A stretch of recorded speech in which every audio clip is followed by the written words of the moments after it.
To the latest now from that Massachusetts high school where a group of female students apparently made a pact to get pregnant together.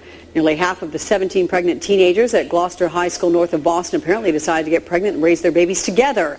None of the girls is older than 16.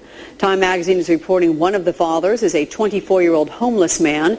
Joining us now in studio is Kathleen Kingsbury, the staff writer for Time magazine responsible for this. A very good morning to you, Kathleen. Hi, Alex. So we have 17 girls that are pregnant? Yes. And that's the entire group that made the pact, or even more? No, there are 17 girls that are pregnant in the school right now. That's 4 times the number of girls that are normally pregnant in an average year in Gloucester.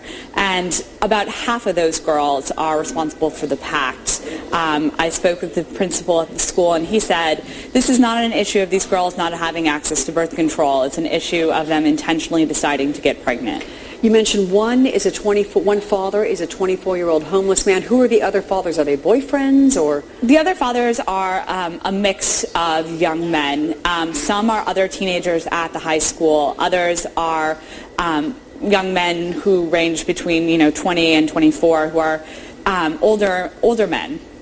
And this homeless man, is there any certainty on how the circumstances present themselves to have him be a father?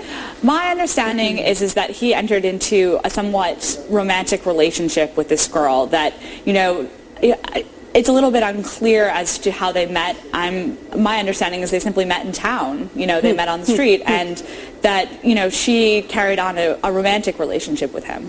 And none of the girls older than 16? None of them are over 16, that's correct.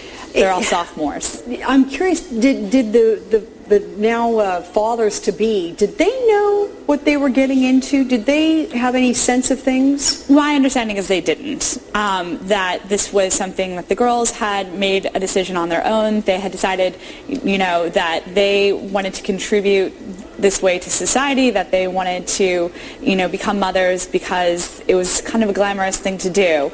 And a glamorous thing to do? Yes, absolutely. I have 2 children. There's not much glamorous about it for quite some time. I would agree with you entirely, but I think that there are some adults who argue, movies like Juno or Knocked Up, they present unwed motherhood as something that is exciting or new and different, and there isn't a lot of understanding of the consequences. Okay, we're talking about young girls, very young girls, and in some cases men that are over legal age of consent. I mean, these are adults with young minors. Right. Is there legal action that could be taken here? I think that's definitely something that the town is considering right now.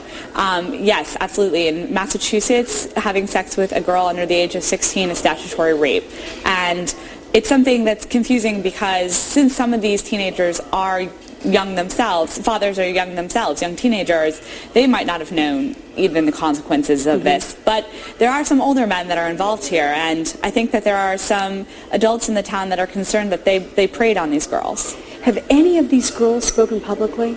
Not to my knowledge. I've spoken with several of them myself, but so far none of them have come public as far as I know. Do you get a sense of what really drove them to do this? I mean, we all love the movie Juno, very cute movie, but Sure. Is it something that could be enough of a kernel to get them to do something like this? I like to think it had to do with peer pressure. I think that, this is a town that's seen a lot of economic hardship in recent years, and these were girls who were looking for a way to identify themselves, a life plan, and this was kind of what they came up with.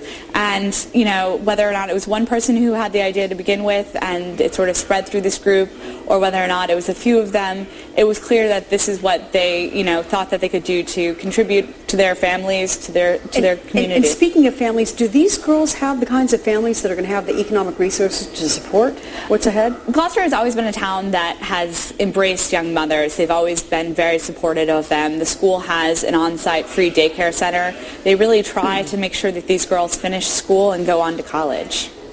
Let's hope they're able to do that. Kathleen Kingsbury, thank you very much. Thank you, Alex. What a story.